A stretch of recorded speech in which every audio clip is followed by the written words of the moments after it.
So welcome to A Century of Service. I am Sara Fawcett. I'm President and CEO of United Way of the Midlands. And this is the first of a series of podcasts that is celebrating service in our community over the last 100 years. Because since 1925, United Way has been serving the Midlands, has been serving the people of the Midlands in many ways, including through education, health, economic mobility, workforce development. And so this podcast is an opportunity really to reflect on 100 years of service, to spotlight some incredible people who make our community what it is, and to explore what it means to have a legacy of service. So over the next series of podcasts, we're going to be talking to leaders who not only give back, but help to shape the future of this region through their work and their commitment. So in today's conversation, we're going to be diving into stories and values passed down through families, the role of the private sector in community impact, the connection between civic engagement and economic development, and advice for both nonprofit and business leaders who want to make a difference. So let's get started. We've got two terrific guests with us today. Our first guest is Peyton Bryant. He is a managing partner and broker in charge with Trinity Partners in Columbia, South Carolina, and he oversees operations, recruiting, and business development. You are a Wake Forest graduate, a proud Demon Deacon, and you've been dedicated to United Way really from the jump. You have served as chair of our Tocqueville Society. You have served on our Young Leaders Society Steering Committee, our Campaign for Good Committee. You currently serve on our board of directors, so you're one of my bosses. And when Peyton is not making moves in commercial real estate or giving back to the community, you will find him chasing his two daughters, playing a round of golf, or mowing his lawn. So welcome to the show. Thank you, Sara. And our next guest, our second guest, is Peyton's mom, Sharon Bryant. She is executive vice president. She is regional executive vice president at First Citizens Bank and is a true pillar of the Midlands community. With more than 40 years in the banking industry, Sharon has not only built a professional career that's very impressive, but you have also dedicated decades of service to making our region stronger and more connected. Your involvement, we think, with United Way goes back about 30 years. You served as a longtime leadership donor and volunteer. You've been a board member. You co-chaired 2 record-setting campaigns for us, and you were among the first that led our Increasing Impact Revenue Committee that helped to shape the long-term future of the community challenges that we face and how we would shape our impact fund to address that.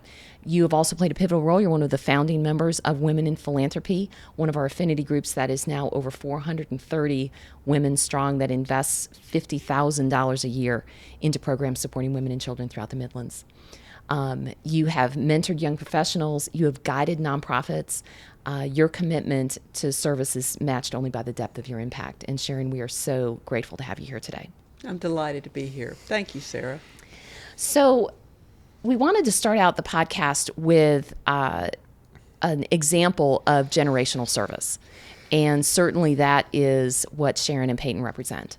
So I'd like to start out with what the messages were, the examples, how your families, where you grew up, have impacted how you serve today.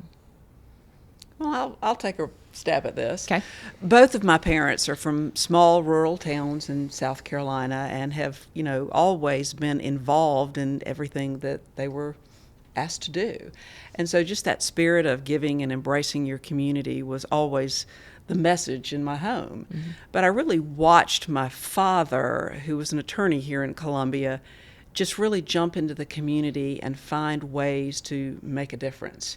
And, he always would say, to whom much is given, much is expected. Yeah. And so, he would volunteer with the Lions Club. He would volunteer with the chambers. He would get involved in the community. He would feed the homeless. He would do lots of things because he genuinely believed that it was the right thing to do. Mm. And so I was on a Christmas tree lot with the Optimists when I was 2.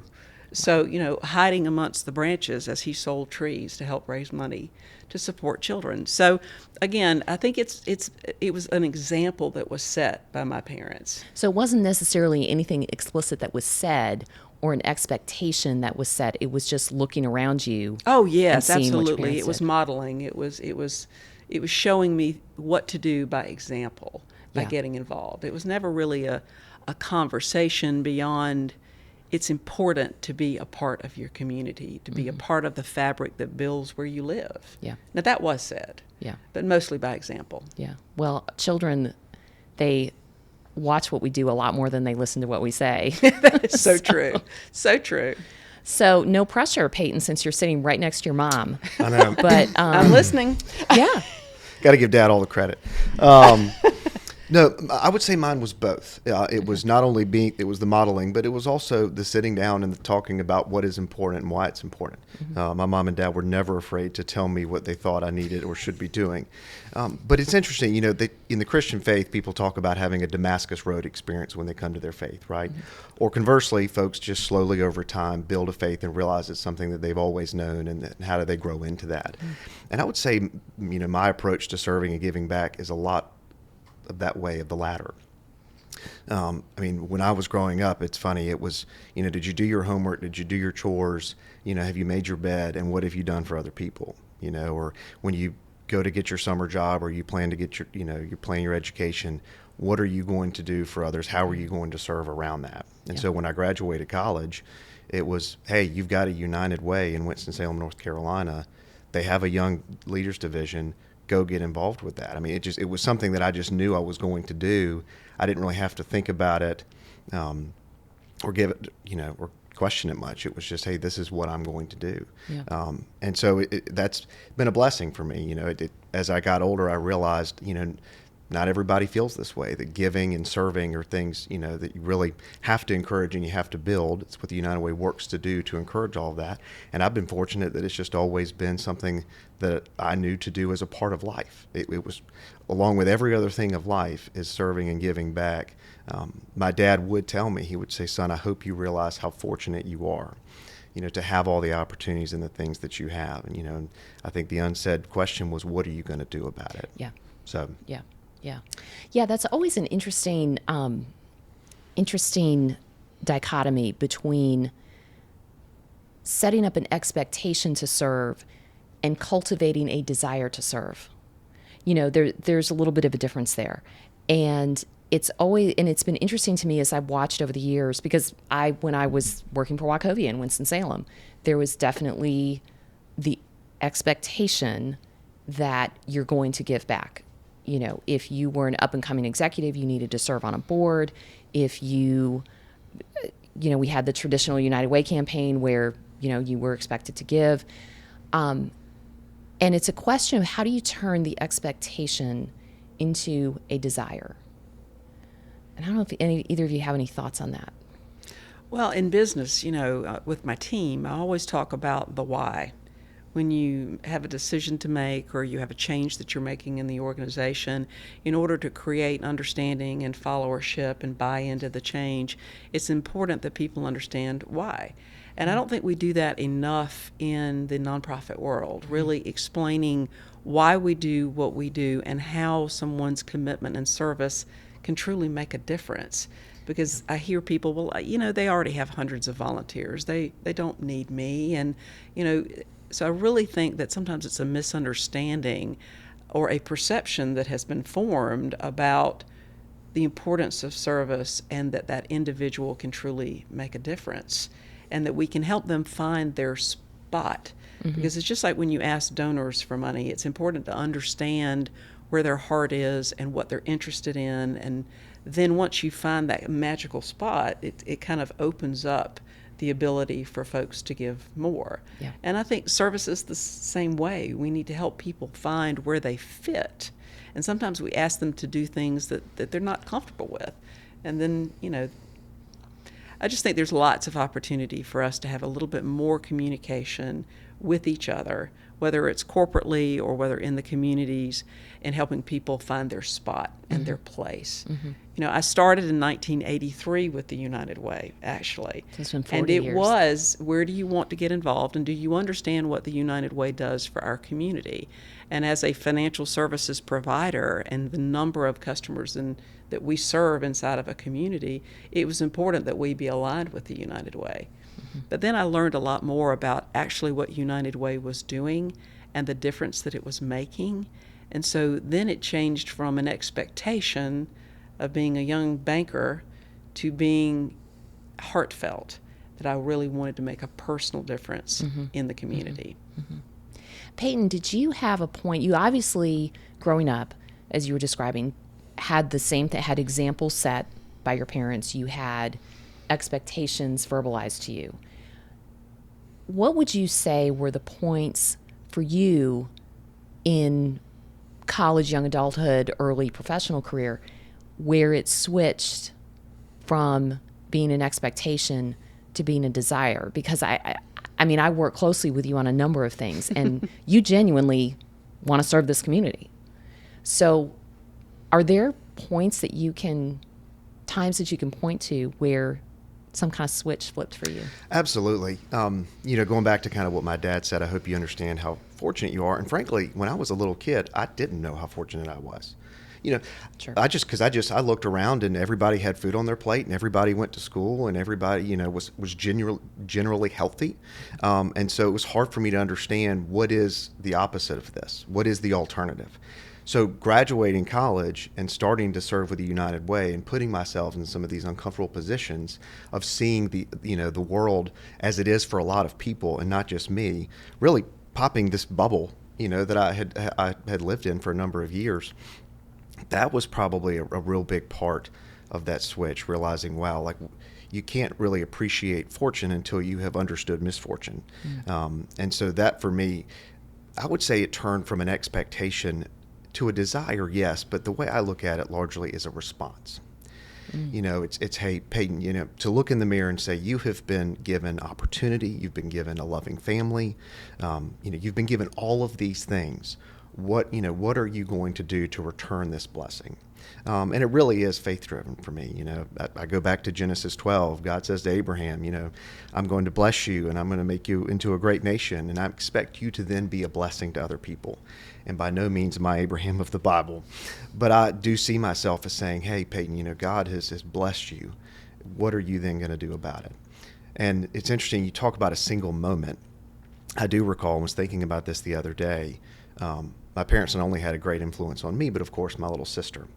And my little sister Paige has a heart of gold. And I think I was probably in college, which would have meant Paige was an early teen. And one Christmas I came home and we're making preparations for Christmas, excited for Christmas morning. We're going to see what Santa brought. We're going to have Mom's breakfast casserole. Mom doesn't cook very often, but she makes breakfast casserole on Christmas morning. And we're going to do all these things, and it's going to be about us, and it's going to be fantastic. And she said, hey, brother, she actually used to call me Bubba when she was a little kid. Hey, Bubba, I have a request of you. On Christmas morning, will you go with me to Trinity Cathedral to serve an early lunch to the homeless? Paige said this. Paige said, she's Ooh, probably I wanna 12 or have her on the 13 years podcast at old. some point, too. Cannot be much older than that. And I'm just like, you have just railroaded all of my Christmas Day plans. And of course, Mom and Dad were like, I think it's a wonderful idea. And so we go down to Trinity first thing in the morning. It was probably a breakfast.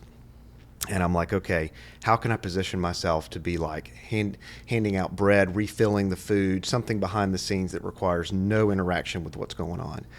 And I was the last to get an assignment, and they said, Peyton, you're the greeter.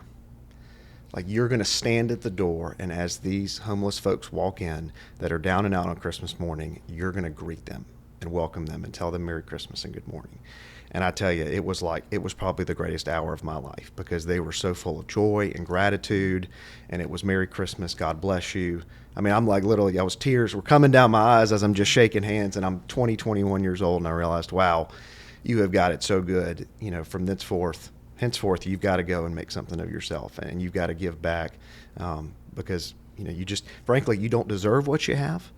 You've been fortunate to have it, and so go return it.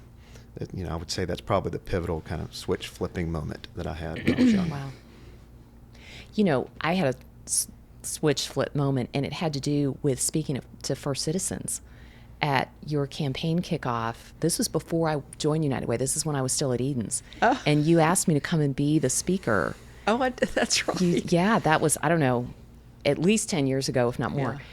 Yeah. And I had always thought, dropping my kids off at school, when you would see a taxi pull up in front of the school, that I thought, oh, isn't that nice? The taxi driver gets to drop his kid off at school before he starts his shift.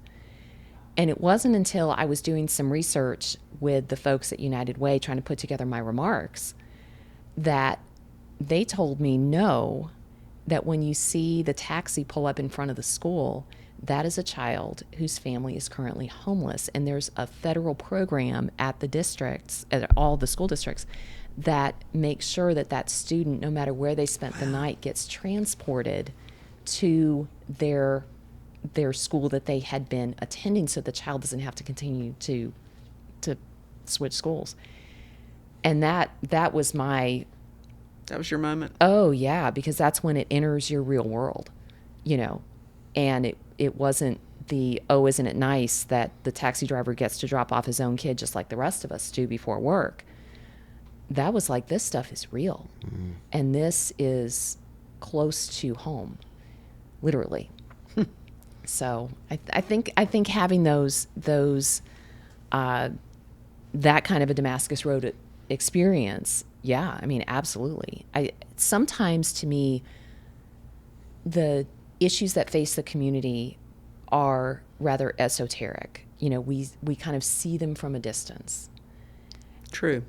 And when in reality, they are right there beside us.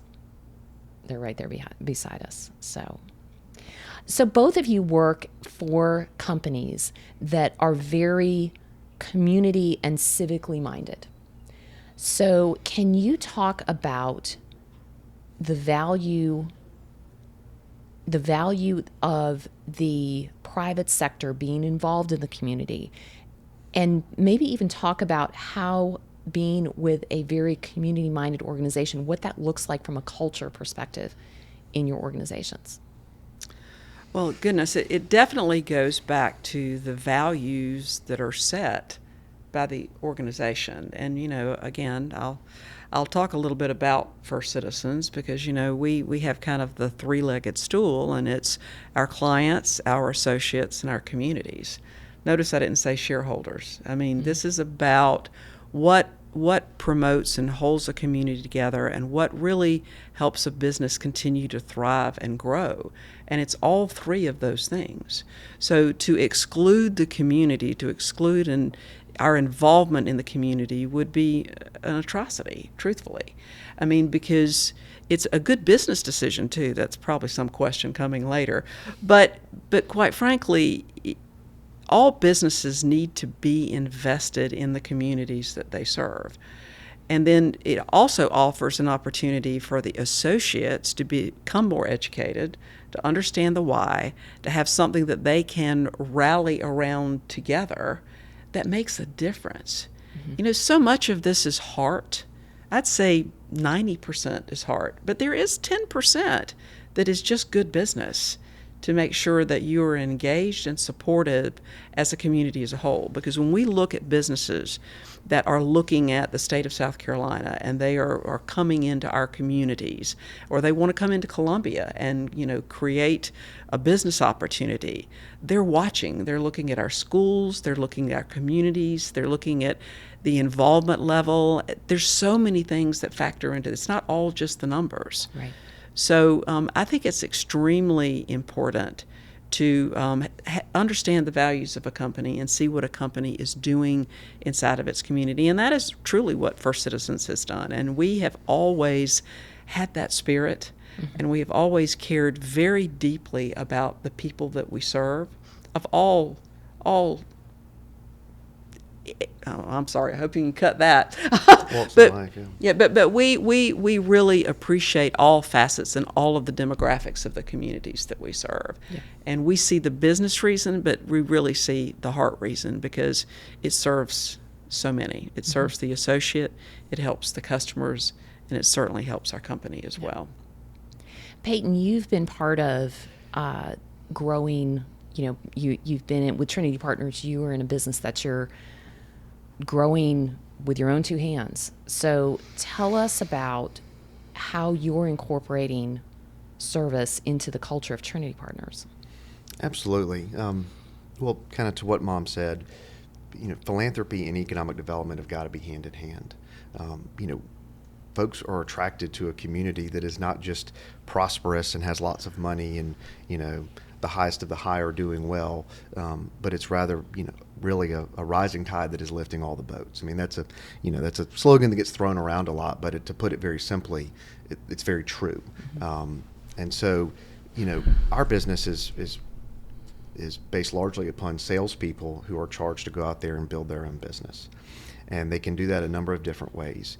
But I have seen time and time again that the salespeople, the young or old, that get involved in the community, that find something they're passionate about, that are serving civically, that are serving on economic development initiatives, that are just being engaged beyond themselves, are the most successful.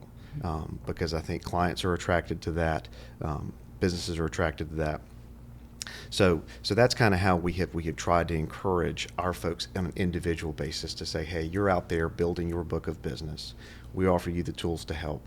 But I can assure you that the more engaged you get and the more things you do, that at the surface and at the time may not feel like you're making much progress, like it's a great use of your time. But I promise in the long run, you're making our community better, and that's going to be better for you as well. It's just, if we look at the private sector and philanthropy and the government sector as silos that can't or shouldn't work together, or they're doing their thing, I don't have to worry about them, and vice versa, we'll never make any progress. I mean, we are in this together. And Columbia has a long way to go in that regard. I think we've come a long way in the recent years.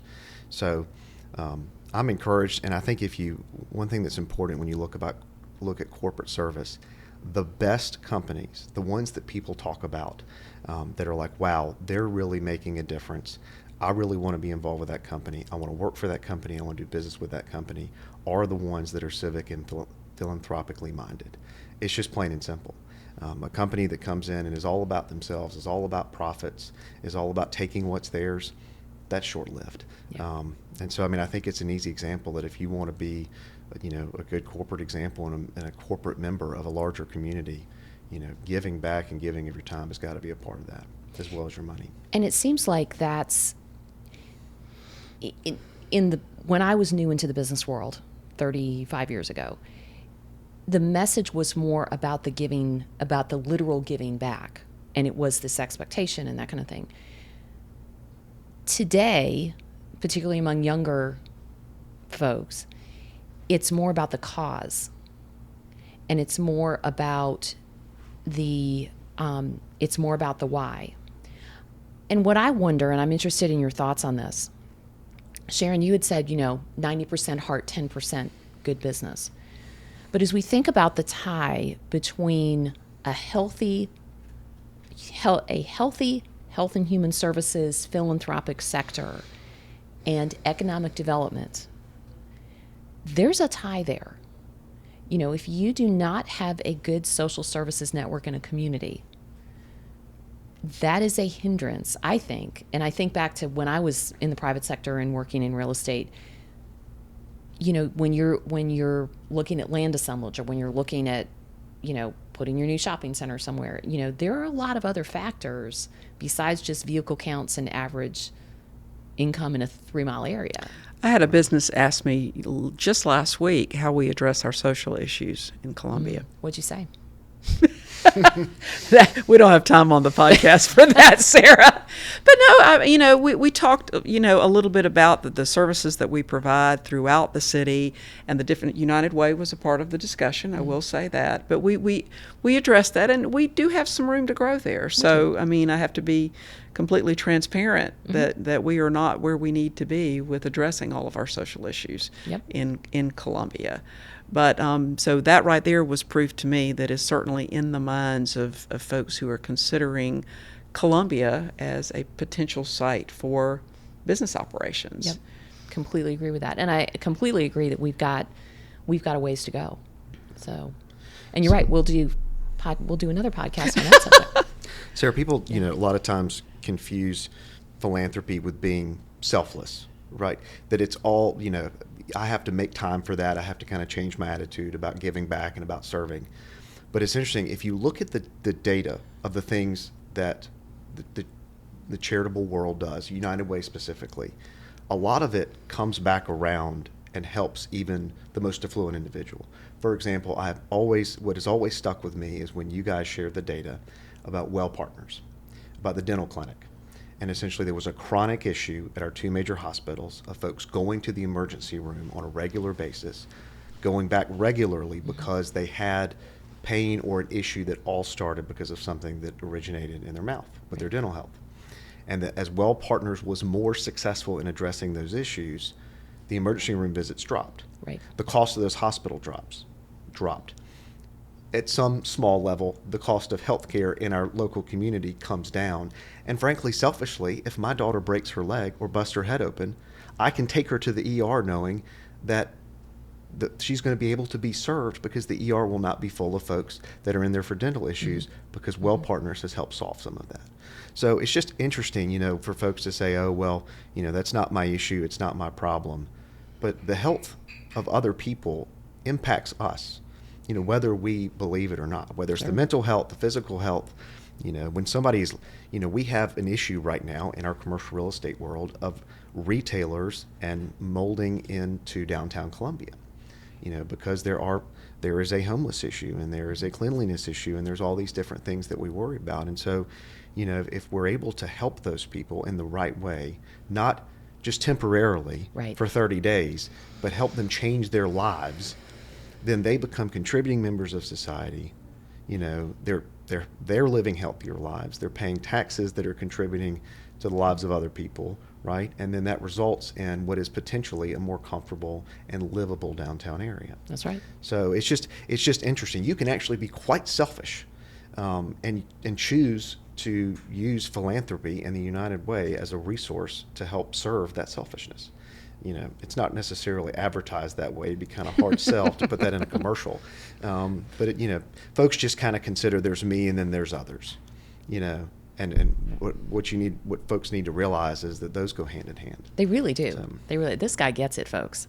You're absolutely right. I mean, and the more I think that we can get the message out in the social services space in general, certainly United Way specifically, for what I say grace over, but in the social services sector in general, that's really it. I mean, there is a benefit to everybody in the community, and it's not that hard to make that connection. I mean, you just did in two really good examples, and I think we all need to get that kind of a message out there more.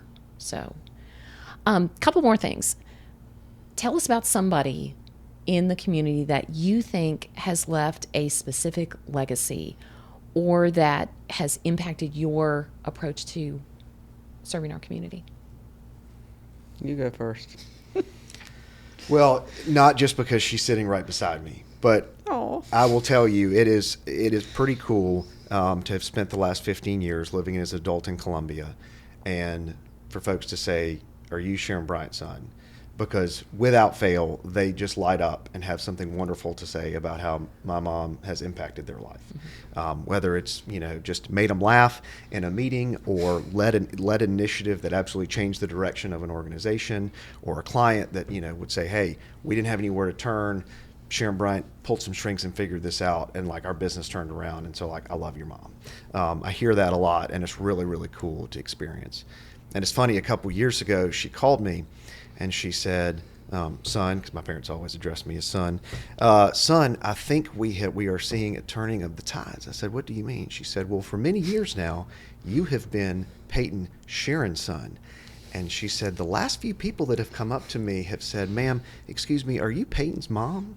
So she said, you're no longer Sharon's son. I am now Peyton's mom. And it kind of did. It kind of did feel like a little bit of a passing of the torch. It was a little like, wow, okay, those are really big shoes to fill.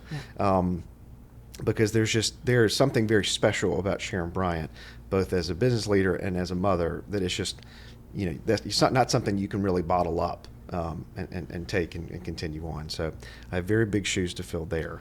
But I would say it's interesting, Sarah. I thought you might ask me this question, and I knew I would suck up to my mom first. And then secondly, as I started looking at people and thinking about people that made a difference, whether it's super personal or even just more community related that I admired, they were all winners of your Humanitarian of the Year award. Oh, wow. Jerry and Judy Davis. the legacy that they leave behind. I didn't know Judy very well. I had a chance to work with Jerry with Tocqueville Society. Right. We met at Blue Marlin with Maria for lunch. He's kind of just this kind of nerdy, kind of got his hands in everything man. And you start asking people, what do you know about Jerry Davis? Oh, well, he does this, or he travels to Africa and like he supports a village, or he created this thing and he thought of this idea and he's got this invention, and I mean this way of doing things. And then of course upon his death, the generosity that he exhibited with what he has given to the United Way is just, it's pretty incredible. Mike Brennan, Mike Brennan was my very first boss's boss, and what was wonderful about Mike, there are many things that are wonderful about Mike, but I knew, because I knew and I watched Mike carry himself and get engaged and lead. I was like, I believe I've got Mike's support, even though I'm young and even though my influence is low and I've only got certain things I can do at this juncture. Mike supports me in those. And if it means, not being in the office for a couple hours a week to go do that and to go get involved and to give back, Mike's not wondering why is he not at his desk working. He's saying, well done, Peyton, get out there and serve. It's a really good feeling when you're a young person and you don't have that sort of pressure. Yeah, for sure. Instead, the pressure is actually to, hey, go get out there and serve as you wish. And then also James Bennett. I'll never forget, he spoke at a Cocktails and Conversations event, a Tocqueville Society and Young Leaders Society joint event one night. And he got up there and gave the remarks, and he said, "It is more blessed to be able to give than to receive." Mm. And so it just kind of highlighted the fact that, there is a difference between giving intentionally, giving by expectation or some sort of outside pressure, and saying, "Hey, I'm able to do this." It is a gift and a privilege. Don't take it for granted and use it wisely. So it was just interesting, and so I admire the United Way for recognizing those people, because if you look at that list and you think you can go online and do that, they are true amazing people that have made a world of difference. So it's such a great thing that you guys do every year, and such a special night for the United Way. Thank you. Sharon, what about you? Well, I believe Columbia has a long legacy list of people who have stepped up in the community, from the CEOs of major corporations over the years to two women I want to highlight, Kathy Novinger and Charlotte Berry. Those are two that were very instrumental and formed an impression on me as a female in the corporate world environment, and the importance of being involved, staying involved, and hitting issues head on. And so I've had so many role models, and there's been so many incredible people who have embraced Columbia and its philanthropy. But I have a little word of caution that I want to kind of throw out there, because the business world is changing, the demographics of the people who are in leadership roles today. There's not as many corporate headquarters here, and we all recognize that. So how do we grow the bowl, and how do we recognize that people become involved for different reasons? I keep going back to the why, because early in the 60s and 70s in Columbia, it was all about expectation. The corporations would jump in, they would be the leader of the pack. So now we have to get individuals, we have to get new companies that are coming into Columbia. There are so many people who are doing business right now, right here, that have moved in from different parts of the United States, that don't really understand where we stand on social issues, that don't feel like they have the information. And the pace of change, the pace of life is different, completely different. So we have to take all of this into consideration as we build the next donor base, as we build the next group of associates that will be involved. And so I think that we all have to collectively work together and think a little bit differently and challenge ourselves. Yeah.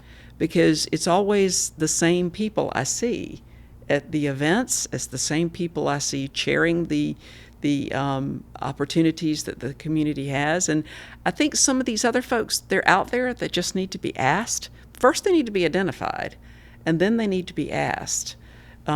Because I would say that most people wake up every day and they want their community to be the very best place it can be, for themselves, for their businesses, for their families. And it's a recruitment tool So I'm excited, but I do think that we all have to work together to think differently about how we attract, engage more people in what we do. Totally agree with that. And that kind of leads into my last two questions, which are, what advice do you have for the nonprofit sector, nonprofit leaders like me and my peers? Excuse me. And what advice do you have for other business leaders? Because you're right, there is a changing of the guard going on right now. No doubt about it. Well, my advice would be don't make assumptions and don't look to the past as a predictor of the future. I'm assuming that's to both groups, to both nonprofit leaders and business leaders. It is. Yeah. It is. It really is. But I'm going to start with nonprofits, so thank Okay. you for the clarifying point. When you create boards today, diversify your boards. And what I mean by that is diversity of thought. Diversity of thought of what they're able to contribute. And then use the boards effectively. The boards that are the most successful and the organizations that are the most successful, they put together a board that has diversity of thought, that is willing to be engaged, but then they really take the ownership of working the board, identifying who on that board can help them reach. I'll use information technology, my husband's world, as an example. I mean, he can fly under the radar all day long and no one will pick up the phone. And so because he's an IT company, because he's not in downtown Columbia, so I really believe that we need to use our boards effectively to help us identify, and then we need to find a way to reach, communicate, and engage the associates of those companies. And again, I keep going back to the why. I know I'm being ad nauseum with that, but everyone has a different why, a purpose. And if we don't help identify what that purpose is and how it can help us with the social issues in Columbia, then we've missed. Right. So, and to corporate leaders, the corporate world has changed too. And honestly, you know, people laugh and say, "Oh, you have banker's hours." I'm like, you all have no clue what banker's hours actually are today. So the pace is extremely fast. It's high. We're constantly working to engage associates, get the business done, take care of clients, manage growth, manage risk. So nonprofits have to help us find a way to bring them in to help us with our business, and we have to allow the associates the time to do that. Because I think that, you know, again, an engaged associate is not just that they're enjoying what they do, it's that they are embracing the corporate values and that they realize there's more to what they do every day. Yeah, for sure.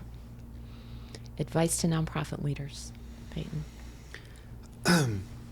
Having spent a lot of what is, relatively speaking, a short period of time in nonprofit leadership, what I would say is the greatest need is diversity of thought, but also the diversity of the donor base.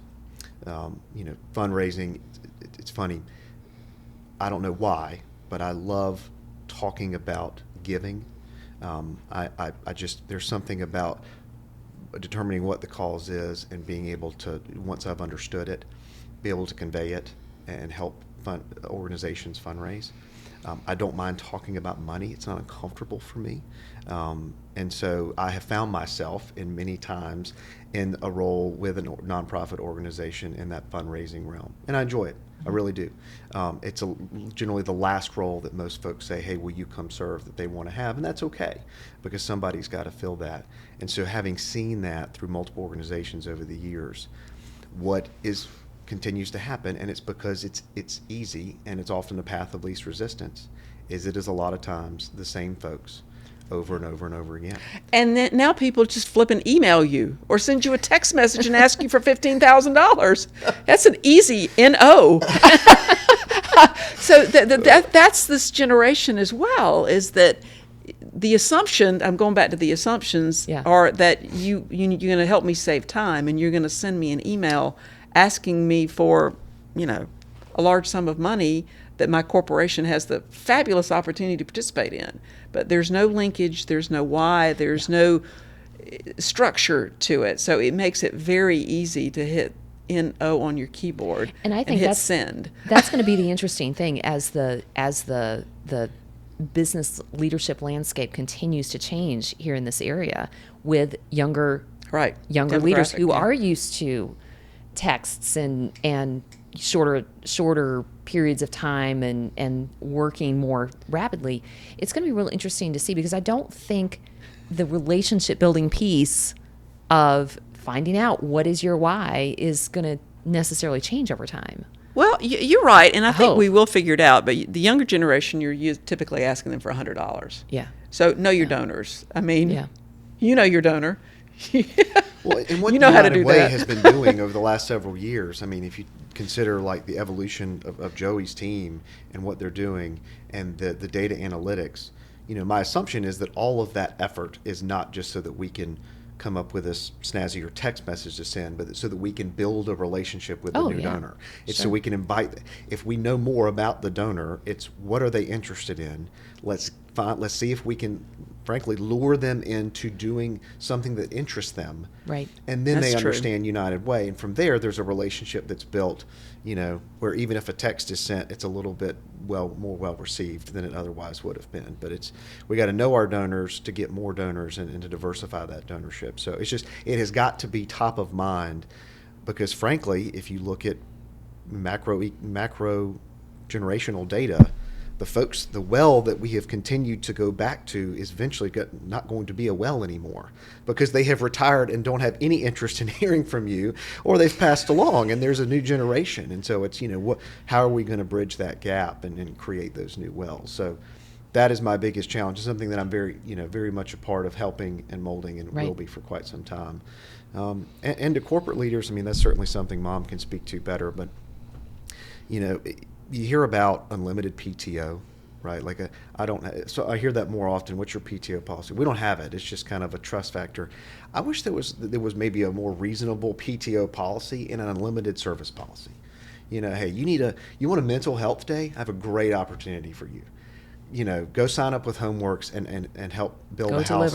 Go take an hour and deliver Meals on Wheels. Exactly. We do that, Yeah. actually. I mean, we have that 4 hours a month that's completely dedicated and to hopefully people volunteerism. take advantage of it. It would be interesting to look and see, in your time systems, do people put in those I hope they do. Well, that's where if we almost had a job fair type of thing, but where people would come in and kind of talk about what the community has available. I mean, because right now you have to go find it. It doesn't really come to you. Right. We have to go search it out, and there's plenty of information on the United Way, on Homeworks, on all the different organizations that are available and encourage, volunteerism. But I think that for the larger companies, coming in and explaining what those opportunities are would help. Yeah. But I agree with Peyton. I think having people be involved and be engaged to understand the why, and then get them into a financial reason. And look at Midlands Gives. That's a perfect example of how people love one day, one done. They can go on and they can pick their organization of choice, and it's just a lot of hoopla around one giving day. And so we're getting there. We're learning, and there's so much more to do here in Columbia. And that's the message I hope that people understand, is that you can enjoy being a part of solving things in your community. You can have fun doing it. And that's, I know I'm bouncing around, but the affinity groups are huge. The corporations do like that, because young people love to have fun. And I think they love to have little cocktails. So, if you can put a group together and give them a cocktail and talk about why you're doing, and then get them involved and move them to the next level, well, so be it. So you're helping people find their why. That's right. That's right. Well, I want to thank you both very much for being part of this very first Centennial podcast. It feels like the first. With the United Way of the Midlands. Good luck on your editing. It has been great. I have learned a lot about both of you, and really appreciate the both of you so much. Thank you for being here. Thank you for being our guests. And thank you all for listening. We have a little Cersei to give to both of our guests here. Thank you for being part of our centennial, our 100th anniversary of United Way of the Midlands. So thank you both very much. Well, we appreciate you and your entire team and what you do for this community. Thank you. We can't end this podcast without a thank you. Thank you for very your much. leadership, Sara. Thank you. Thank you so much. Thank you all for joining us.